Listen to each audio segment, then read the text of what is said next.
Assalomu alaykum do'stlar, sizlar менен Кут Курулуш компаниясы. Азыркы учурда биз Баха Лев Толстой көчөлөрүнүн кесилишиндеги Белек турак жайындабыз. Бул жерден сиздерге кененирээк маалымат. Мисалы биз актер эмеспиз да, чындап элечи. Мындай даярдан паярдан эме кылган эмеспиз. Мындай офистен иштеп аткан жерден эле келдик, съемка кылабыз деп келгиле депчи. Даярданбай эле. Ошол себептен мындай прозрачный, как айнес по факту эле айттылар. Карапчы. Бул мындай, бул мындай, бул мындай деп элечи. Караша. Ошентип элечи.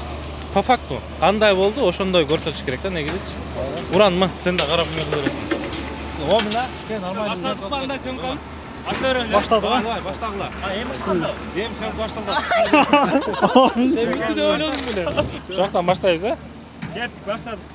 Ассаламу алейкум, саламатсыздарбы Кут Курулуш компаниясынын кардарлары. Мынакей бүгүн биз Лев Толстой Бахада жайгашкан Белек турак жай комплексинде турабыз. Азыр детально бардыгын көргөзүп бермекчибиз. Болчак бола келелиз. Ушинтип бакырындык менен актер болосуңар. Ичине келип бирек чыгып объект жөнүндө. Эмир, сен жумушка жаңы эле орношподуңбу? Сен келген учурда бул жерде уже мана эле жумуштары бүтүп аткан жерлер бар болчу да. Өзүң үчүн кандай сезим болду? Ушундай үйлөрдү биринчи жолу көрдүң мисалы. Буга дейин монолитный кирпичный конструкцияны көрүп жүргөнсүң. Бул эмнеси менен жакты сага? Чынында мен азыркы учурда эки тараптуу сүйлөсөм болот, как клиент катары дагы. Себеби биз дагы баягы издеп жүрүп анан келип калганбыз да. Анан бул действительно мен үчүн жаңы көрүнүш. Себеби мындай конструкция менен биз келип бул жактан үйрөндүк. Ушул сапаты тууралуу, тез курулат экени тууралуу бул жактан келип билдик. Албетте биз үчүн жаңы ачылыш болду. Эме боюнча, технология боюнча мен дагы бир айтып кетейин. Достор, YouTube каналдардан деле көрсөңүздөр болот. Бул жерде жанагы Турцияда жер титирөө болгондон кийин депутаттык комиссия түзүлүп, ошолордун бири именно ушул Белек турак жайына келип, ушул эки блок экспертизадан жалпы жанагы элдик комиссия, ошол депутаттык комиссия тарабынан текшерүүдөн өткөн. Бул видеолордун деле ссылкаларын YouTube'дан издеп көрсөңүздөр болот. Ушул Белек турак жай. Кошпошуң керек экен да? Кошуп, ал жөнүндө деле эме ссылкасы менен кадрларды кошуп кетебиз. Бизден депутаттар жогорку кеңештен келип, көрүп текшерип кетишкен. Дейсиз эми? Булар калдырбашпы? Каңгырбы булар? Бул биздин Белек турак жай. Жалпы аянты 2 гектар жер. Бул жакта 1, 2, 3 комнаталарга чейин бар. Жана эң башкысы бул жакта кварталардын баары ремонт менен берилет. Ремонт менен бир түстө берилет. Ошон үчүн азыр мен сөздү кийинки кезекте Умарга берем. Умар сонун сүйлөп берет сиздерге. Саламатсыздарбы достор, сиздерге дагы бир жолу. Бул жакта ремонту боюнча толуктап кетсем, бул кардарларыбыз үчүн аябай ыңгайлуу. Бул жакта чет мамлекетте жүргөн, например, кардарларыбызга аябай ыңгайлуу болот. Неге дегенде чет мамлекетте иштеп жүрүп, сразу эле төлөп жүргөндөн кийин даяр үйүнө кирип кетсе болот. Кийин калган остатокты уже жашап жүрүп төлөсө болот. Менин атым Кылымбек, ошол сатуу бөлүмүнүн адиси болом. Бул жерде негизи мен жумушка жаңы келгенде биринчи башталган объект ушул объект болгон. Бул жерде жалпысынан 8 блок бар. 8 блок 960 квартира бар, 2 гектар жерге курулат. Бул объектибиз азыр жаңы технология менен салынган үчүн Бишкекте чындыгында азыркы учурда бул ушундай технология менен салынып бүткөн үйлөр жок да. Ошол себептен дагы алып аткан кардарлардын көпчүлүгү коркушту да. Бул кандай болуп бүтөт, жылуулук жагы, бүт сапаты кандай болот депчи. Ошол себептен дагы мындай биз жаңы кардарларга сунуштап атканда түшүндүрүп көргөзүп бердик. Азыр өзүбүз дагы келип көрүп мындай сапатына, ошол эле кандай салынып атат, өзүбүз дагы көрүп, өзүбүзгө дагы бир жаңы бир ачылыш болду да. Уран мырза, бир сөз да. Бизде элитный үйлөр бар го. Ошол менен мунун айырмасы эмне? Элитный үйлөр менен бул андан дагы элитныйраак да. Булар калдырбашпы? Каңгырбы булар? Себеп?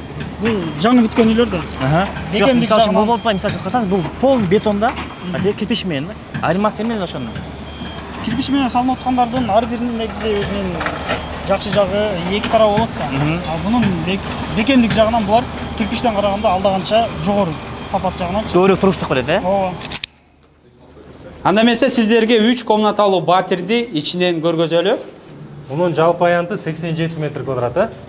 Бул туннель калп системасы менен азыркы учурда салынып атат. Бул жерде 3 комнаталуу батирдин уже кирпичтери коюлуп калды. Бул жерде өзүңүздөр көргөндөй эле бүт электричествонун проводкалары монтаж болуп кеткен. Потолоктун бийиктиги монолиттен монолитке дейін 3 метр. Bunun акчалары канчадан башталган? Ценасы канчадан башталган? Бул жерде 1 квадрат метрдин баасы 75 000 сомдон 7 жылга баштапкы төлөмсүз бөлүп төлөө шарты менен сатылган. Без взносу? Баштапкы төлөмсүз 7 жылга плюс квартира ремонту менен бүтөт 2025 жылдын аягында. Бетон экен, полный бетон. Жок, полный бетон эмес. Бул жерде несущий стеналар деп коет, 2 боковой диафрагма, железобетонный монолитный каркас. Бунун ичине 10-дук, 14-түк арматуралар токулат. Жыш токулат. Азыр астыда да сиздерге көргөзөбүз.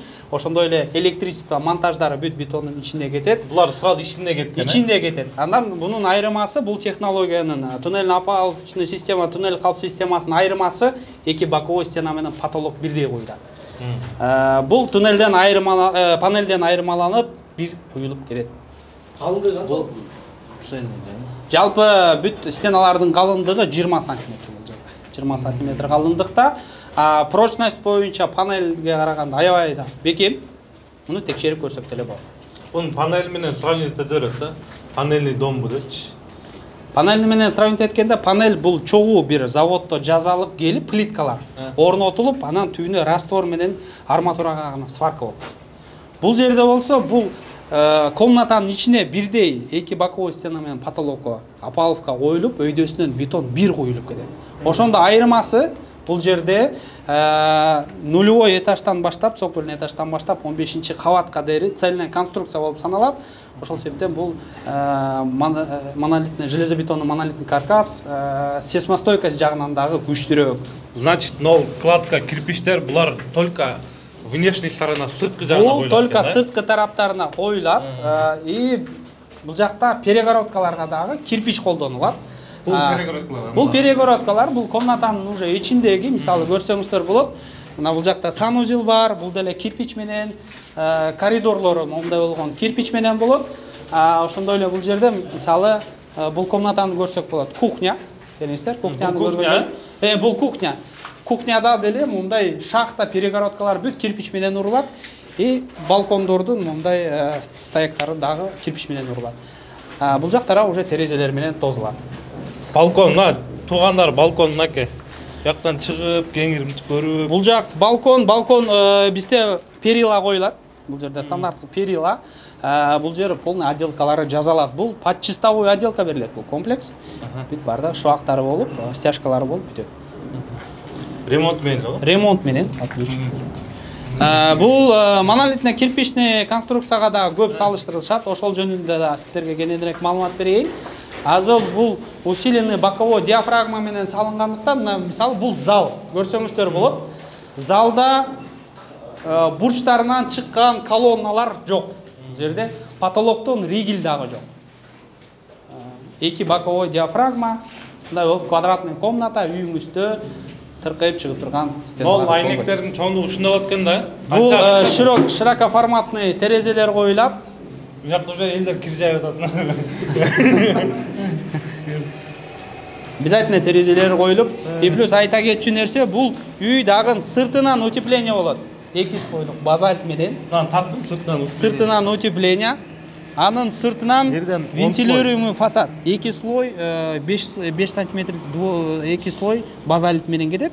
Андан кийин вентилируемый фасад деп коет, базальт менен керамограниттин ортосунда воздушный прослойка. Значит, мынанча 10 сантиметр базальт болот. 10 сантиметр. Анан 5 сантиметр воздух проем болот. Потом фасад керамика. Фасад бир 15-20 сантиметр еще сыртынан утепление. Пол бул жерде азыр жумуштар жакында башталат, уже стяжка коюлат, сухой стяжка.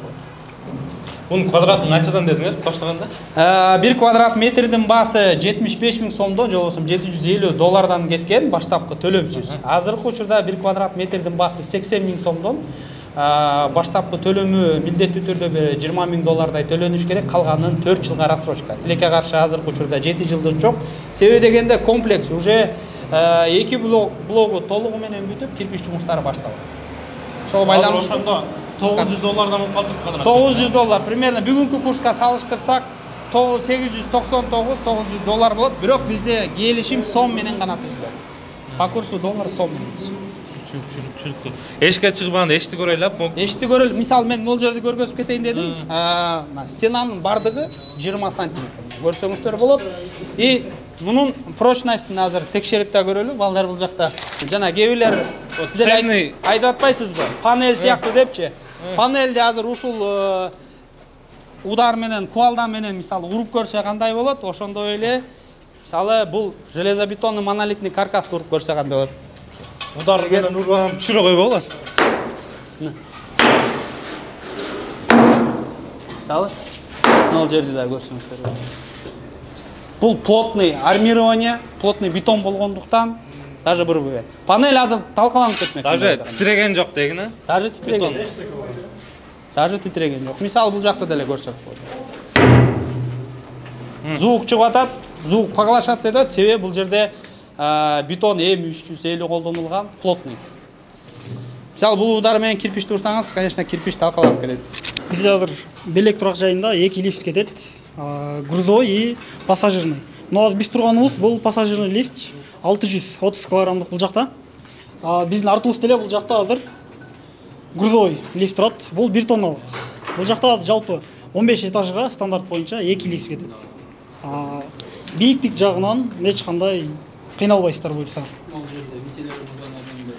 Буюрса бул жактарга мынакей азыр сырткы подъезд жагына кеткен жагынан дагы эшиктери коюлат. Бул жагы тереден караган жагы.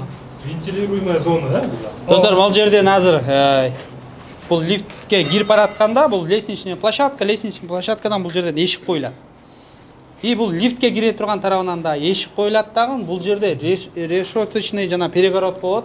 То есть бул жер вентилируемый зона, постоянно бул жерде циркуляция воздух болуп турат. Шамал постоянно алмашып турат. Ошол суук бул жака кирип кетпеш үчүн бул жака обязательно эшик коюлат. Мындай да. Эрке элдерге мындай жалпак тилинде түшүндүрүш керек да. Келиңиздер, жалпак тилинде болсо шамал өтүп турат деп эле айтыш керек болду мен. Жалпак тилинде болсо түшүндүрүп берейин, эмне себептен мындай коюлуп кеткен себеби дегенде Кудай сактасын, бирок өрт учурунда жанагы зыянсыз жыттар чыккан учурда подъезддерден түшүп, ушул жерге келип эз алып, бул жерден абаны дем алып, дальше подъезд менен чурка ылдыйга түшөсүздөр. Бул коопсуздук үчүн каралган. Аварийный ситуацияда Кудай сактасын мындай нерсе болбосун, бирок астын ала ушундай коопсуз жайлар орнотулган. Мисалы, бул жерге сиз келип турсаңыз, пожарныйлар келип, бул жактан лестница менен сиздерди түшүрүп кеткен мүмкүнчүлүк болуш үчүн. Эгерде бул жерде эшик болбосо, анда бул жерде эле эсте болушубуз керек экен, э? Пожарный зона. Пожар болсо эмнеге келесиңер? Пожар болсо жака келебиз. Мына лестницаларда биякта широкий да, чоң берки комплекстерге карагандачы. Плюс нол жерлерин эмеси дагы. Бул кире бергендеги ходдор. Ход дальше подвалга түшүп кетсе болот. Бул жерде цокольный этажга. Ошондой зона, кененирээк прихожкасы. Кыргызда жакшы айтат. Эшигин көрүп төрүнөт дейт да. Эшигин көрүңөр, кенен төргө чыгып бересиң дем. Эми да айта кетчү нерсе, жана эски үйлөрдө негизи сразу подъездтерге киргенде же болбосо лифтке киргенде биринчи кабаттын короосуна мындайча айтканда коридоруна кирип калат да. Бул жерде андай эмес, бул жер коридорный тип сыяктуу кеткен. Бул жакка да эшик коюлат. Мисалы, биринчи кабатта жашагандар үчүн гана киришет булар. Лишний адам кирбейт. Лифтке олтура турган адам бул жакка өтпөй эле сразу лифтке чыгып кете берет. Бири-бирине мешать этпейт, шум болбойт. Так, дальше үйдү сыртынан көрөлү. Эми кандай жумуштар жүрүп атат азыркы учурда, канча блок негизи, ал жөнүндө балдар дагы кененирээк маалымат берсин.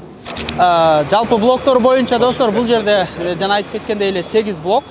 8 блоктун 2 блогу азыр сиздерге да кененирээк көргөзүп берели. Толугу менен монолит жумуштары бүтүп, азыркы учурда кирпич коюу жумуштары башталган. Ошондой эле бул жакта бизде 4-чү блокто туннель калп системасын орнотуу жумуштары жүрүп атат. Анда эмес ошол жактан барып кененирээк маалымат көргөзөлү сиздерге. Нерден бир көрсөтүп койбойлу общий комплексти. Макул, келиңиздер. Мисалы, кайсыл блоктор, кайсыл жерде жайгашкан, азыр бир кирип чыккан блокту көрсөңөр. Так, бул бизде белек турак жайынын биринчи блогу, А блок деп койсок болот. Биринчи блок толугу менен азыр бүткөн. Эң аягында көрсөңүздөр, бул тех этаж, 16-чы этаж. 16-чы этаждын кирпичтери коюлуп атат. Түбүнөн болсо уголоктор коюлуп, уже биринчи, экинчи кабаттан баштап кирпич жумуштары башталды. Бул болсо экинчи блоктагы толугу менен монолит жумуштары бүткөн. Азыр бир да монолит жумуш жок бул жерде. Только кирпичный кладка жумуштары. То есть уже ремонтко башталды. Кечиресиң, ол блоктор кайсыл убакта, канча убакта бүттү? Так, срогі бойынша бұл негізі белек тұрақ жайы 2022 жылы июнь айларында сатуға шыққан. Бирок бұл жерде біз участокты алған кезде біз дағы сүреттерден қойыз, көргөзөбүз. Союздан қалған сарайлар бар болчу. Алардың эски сарайлар. Демонтаж жұмыштары кичине уақыт қармап, біз 2023 жылдың где-то февраль айларында котлованды баштағанбыз. Ошондо азыр февраль, март, апрель, май, июнь, июль, август, сентябрь, ноябрь. 8 айдык жумуш. 8 айда ушул азыр карасаңыз 2 блок толугу менен бүтүп, 3-чү блок азыр так 9-чу кабатка көтөрүлүп калыптыр. 4-чү блок 3-чү кабатты куйду. Муну бая айтат да, эл биринчи продажа чыкканда эле 1 айдан эле кайра чалсак албай калды деген сыяр да. Ошол кандай? Ошол себеби жөнүндө айтып берейин. Себеби дегенде бул Кыргызстандын тарыхында биринчи жолу 7 жылга баштапкы төлөмсүз туннель калп системасы ушул система менен биринчи жолу Кыргызстанда ушундай грандиозный акция болгон. Акция кезге биз чынында буга дейре жана ак ниет үмүт ырак жайынан жетишпей калган кардарларыбызды даярдап келгенбиз.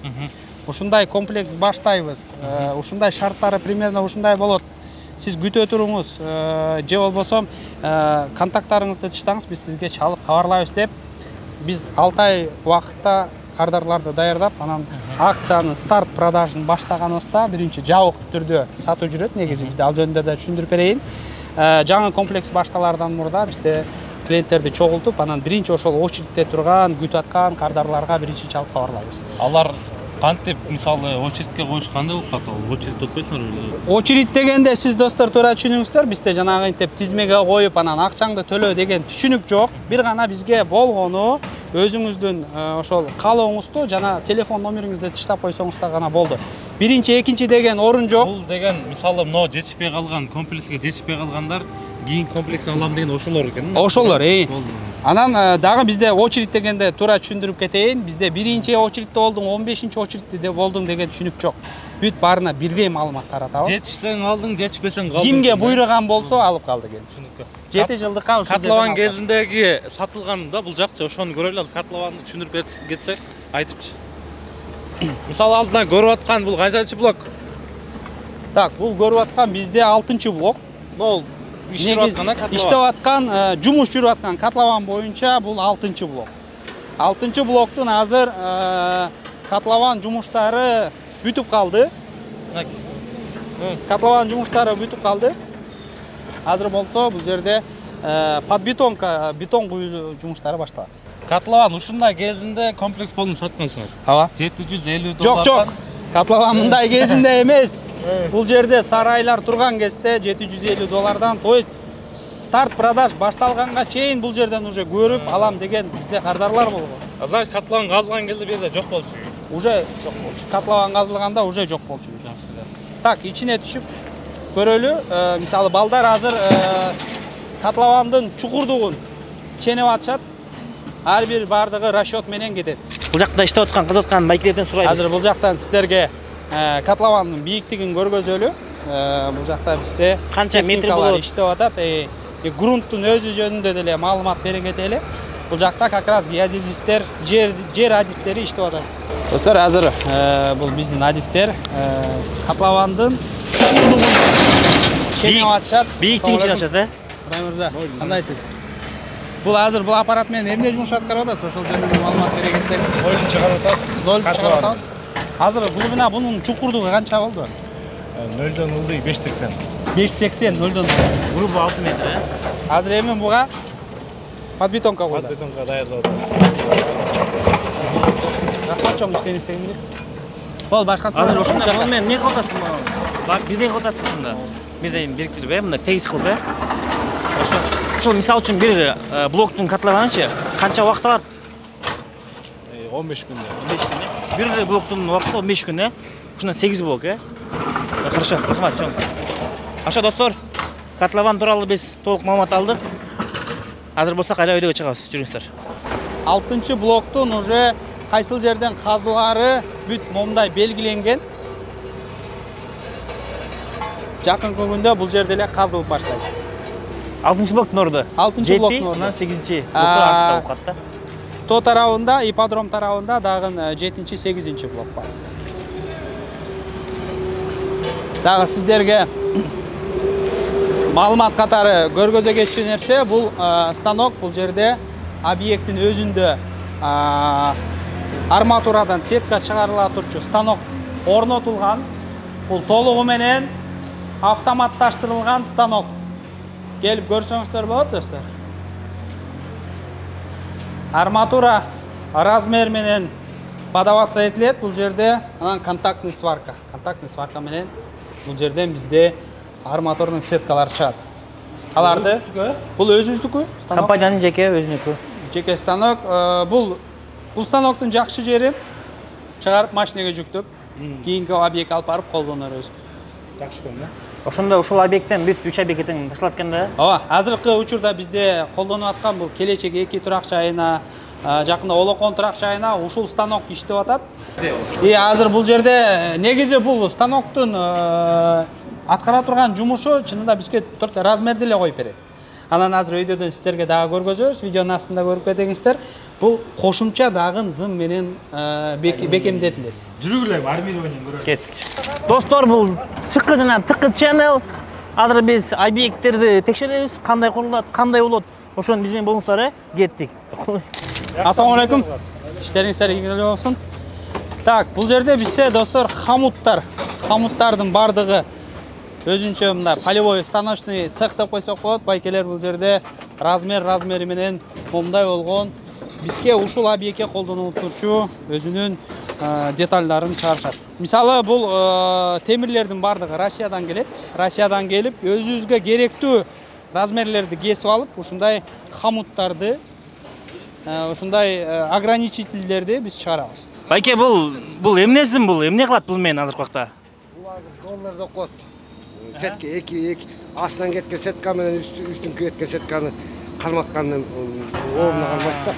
Сиз жумуш ушул менен кесесиз, Ушул эле жумуш менен постоянно ушул жерден ар түрдүү размердеги ар бөлөк хамуттар түймөй. Жакшы болуп Кудайга шүгүр. Все хорошо, Байке, ийгилик сизге. Да, достор, сиздерге бирдемени көргөзүп кетели. Бул лабораторный кубиктер деп коет. Бул бизге бетон келгенде, заводдон бетон келгенде, бетономешалкадан бетон объектке куюлардан мурун момундай өзүнүн калыптар болот. Ушул калыпка бетондун пробасы алынат.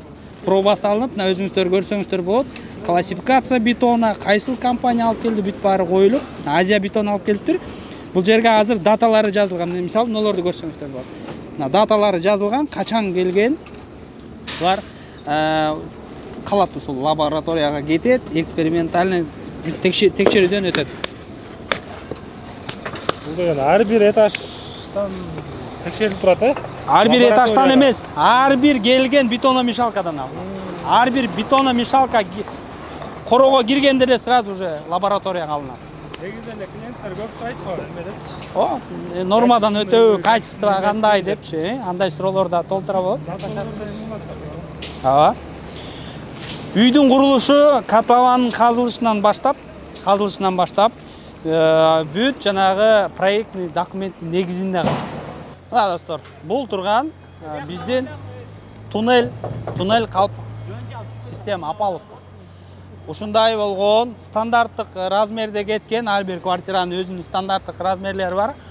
Ошол коюлуп, андан кийин үстүнөн бетон куюлат. Бетон куюлгандан бул азыр жаңы эле чечип алынды. Биздин 3-чү блоктон чечип алып, крандар ылдыйга түшүрүп атат. Бул обработка болот. Ар бир коюлардан мурун момундай өзүнүн жидкости бар, май менен обработка болуп кайра коюлат. Бул туннель калп системасынын жакшы жери квартиралардын размерлери так чыгат. То есть отклонение жок бул жерде. Болгондо деле кирпичке караганда минимальный отклонение. Мына достор, көрдүңүздөр, жумуш өтө кызып жүрүп атат. Бул көрдүңүздөр, бул опалубка. Азыр опалубка орнотот. Ошо опалубка орноткондон кийин гана андан кийин бетонду куюп баштайт да. Азыр бул кран көтөрөт азыр. Мисалы, клиенттер сурап болотпу, бунуңар бат бүтүп, бат курулуп атат депчи. Анан сапаты жагынан кандай гарантия бересиңер? Баягы көрбөгөндүкө да, мисалы, Европа өлкөлөрүндө айтып жүрөбүз. Көптөн бери колдонуп келатат депчи. Негизи бул технология 60-жылдардан бери колдонуп аткан, дүйнөлүк практикада колдонуп аткан. Бизге келгендин бирден бир себеби бул чынында бат бүтөт. Мисалы опалубканы койгондон кийин куйылгандан кийин 3-4 күндүн ичинде эле чечим алынат кайра. Анан өзүнүн бир убакыт өткөндөн кийин уже өйдөн кете ашты, биз куюп баштайбыз да. Бирок бат болот дегени менен бул деген түгүнкү биринчи куюлган бетон кургабай туруп өйдөсү коюлат деген маселе эмес да. Мисалы кышында 3-4 күндө чечсе, кыштагы өзүнүн климатка жараша расчеттор бар. 3 күндө чечилчү опалубка 5 күн болушу мүмкүн. Анан ошондой расчеттор кеткенден кийин бул полный высыхание болгондон кийин чечилет. Чечилгенден кийин еще дагы суу менен жанагы энтип күн жылуу кезде суу да коюлуп турат. Мамлекеттик ипотека дагы ушул калп менен. Мисалы да мамлекет дагы быйылкы жылы баштаган ушул туннель калп системасы менен 47-чи колониянын ордуна ушундай үйлөр салып атат. Алар получается алар бизден биринчи алып келгенби же биз алып келгенден кийин алар курган? Жок, негизи балким болгондур мындай ошо госпроектте иштегендердин ойлорунда. Бирок 2022-жылы биринчи жолу бул опалубкаларды биз Турцияга заказ бергенбиз. Бул туннель опалубчий система эмне себептен Турцияга заказ бергенбиз? Турция көп жылдан бери ушул система менен үйлөрдү курат. Жер титирөөдө Турцияда именно кулабаган үйлөр ушул система менен калды деп, Негизи Россия, Казакстан, Өзбекстан деле уже бул системага өткөн. 6-7 жыл мурун эле өткөн. А бизге болгону 22-жылы биринчи жолу биз баштадык ушундай көргөзөлү деп. Мына жана биздин цехте өзүбүздө токулган, ондук арматурадан токулган сеткалар. Бул азыр кран менен өйдөгө көтөрүлөт.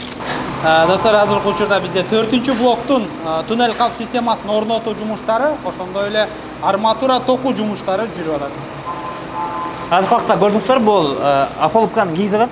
Көрдүңүздөр, арматураны уже токуп коюшкан. Ошо опалубканы кийгизгенден кийин ошонун ортосуна бетон куят. Алдыгы жерде мен дагы бир баса белгилеп кетчү нерсе бар экен. Арматуранын ортосунда, азыр видеодон көргөзөбүз, арматуранын ортосуна кабель каналдар. Кабелдерден бүт момдай трубалардын ичине ток коюлуп кетет, үстүнө бетон куюлат сразу. Достор, мына бизде лестничный площадка ушундай болуп арматура менен токулат. Азыр бул жерге опалубкалар коюлуп, куюла баштайт. Так, сөйдөн кете ашты, көстө баратабыз. Сиздерге бирок объектке келип калсаңыздар, менеджер жок, уруксаты жок, чыкпаңыздар достор. Бизде азыр туннель калп системасы механически чыгарылып аткан кези, бул уже өйдөнкү кабатка монтип, обработка кылгандан кийин өйдөнкү кабатка коюлат. Мына достор, жанагы бизде ылдыйда цехте сваркаланып, контактный сварка менен сварка болгон арматураларыбыз момундай кошумча зым менен ар бири байланат. Еще уланган жерлери 40 сантиметрден бири-бирине өткөзүп байланылат. Бул эмне себептен сварка ойдон эле калбайт? Себеби дегенде арматура бул жерде ысык суук болгондо бетон расширяться этет, сварка болсо бул үзүлүп калышы мүмкүн. Мына мисалы азыр бул жер сварка болгон, бирок ошондой эле кошумча момундай зым менен камыттар байланып чыгат. Андан кийин биз электричество боюнча айта кете турган болсок, бул жакта бүт бардык стена заливка болгондуктан бетон менен биздин электр чуалгылар үчүн атайын мындай трубалар бетондун ичинде калтырылып кетилет. Кийин эле ошол бетондон кийин булар тешип эле монтаж кыла берет. Достор, азыр биз 4-блоктун 4-кабатында жүрөбүз. 5-кабаттын полу, 4-кабаттын потологу азыр заливкага даярданып аткан учур. Бул жерде опалубканын үстү, биз азыр опалубкада турабыз. Специальный раствор менен обработка болот. Анан ушундай арматуралар жаткырылып, момундай өздөрүнүн меткалары менен арматура токула баштайт. Ассаламу алейкум аке. Азыр бул эмне жумуштар жүрүп атат бул жерде? Арматура. Перекрытие немеси? Арматурасы. Перекрытиянын арматурасы токулуп атат. Токулуп атат. Бул заливка качан болот? Эртең Кудай буйрса. Эртең. Бүгүн бүтөбүз, буйрса. Жок, бүгүн бүтпөйт, эртең. Арматуранын заливкасын бүтөбүзбү же түштөн кийин бүтөбүзбү? Полный перекрытияны айтып атасыңбы? Полный перекрытие. Эртең түштөн кийин болот окшойт бетону. Азыр бул перекрытие ортодо бетон бар да. Азыр бул арматураны киргизип атасыз. Канча метрге жетери бул узундугу? Улана турган жерлери бири-бирине кошулуп кетет ушул жер. Наклёт 70тен. 70тен, 70тен. Азыр мына бул жагы уже бетон арматура токулуп, бетон куюлган, дальше ушул уланып келет. Ассаламу алейкум аке. Бул жерде мына арматуралар боюнча кичине бизге айта кетсеңиз. Мына азыр мына эшиктин проемдорунда, бурчтарында келиңиз бул жакка. Ошол боюнча кичине маалымат бере кетсеңиз. Ол колонналар, ол арматуралар 16. 16-лык, 16-лык. Булар 10-дuk арматуралар, сетка токулат. Бул коллердун немелери 20 сантиметрден кетет, 20 сантиметрден 14-дuk арматура токулат. Булар колонна 16-лыктар. Бул эки чети колонна ортосунда коридордук 14-дuk 20 сантиметрден кетет. Булар 30-тан. Бул эменин шарттарычы кандай болуп калат? Булар 30. 30, 30 жок, булар 60-тан кетет клетка. Жок, могул. Муну шпилкаларды айтып атасыңарбы? Шпилкалар булар. Мол эконаралык 60-тан, булар 60-тан. Мындай да 60, мындай да 60. 60 сантиметрден кетет булар. Бул азыр кошумча мулардын бардыгы зым менен бекитилип чыгат, мондай болуп. Булар эме сеткамак болуп чыкты да, булар сварка жабышылган да булар. А муну ондай эмелерине мондай доптор салынат, жетпей алган жерине. Улана турган жерде. Доптор, мына уланган жерлер, мына нахлёстор мына 70 сантиметр ашык. Түшүнүктүү.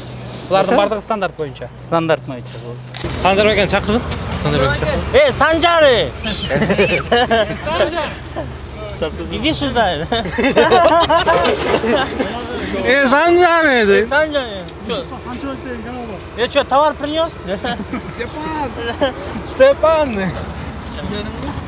Мындай болот.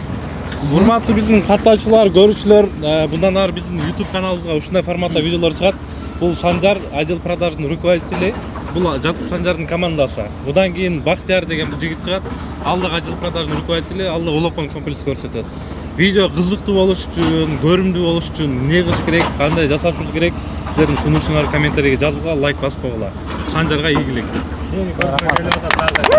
Роза десең. Мына достор, ушуну менен Белек турак жайына болгон саякатыбыз аяктады. Биз айтпай кеткен суроолор болсо комментарийга жазыңыздар, биз албетте сиздерге жооп беребиз. Андан кийин мындан кийинки объектти кайсы объект тартып чыгалы ошол боюнча да жазып коюңуздар. Биз баардыгын детально бүгүнкүдөй кылып көрсөтүп беребиз.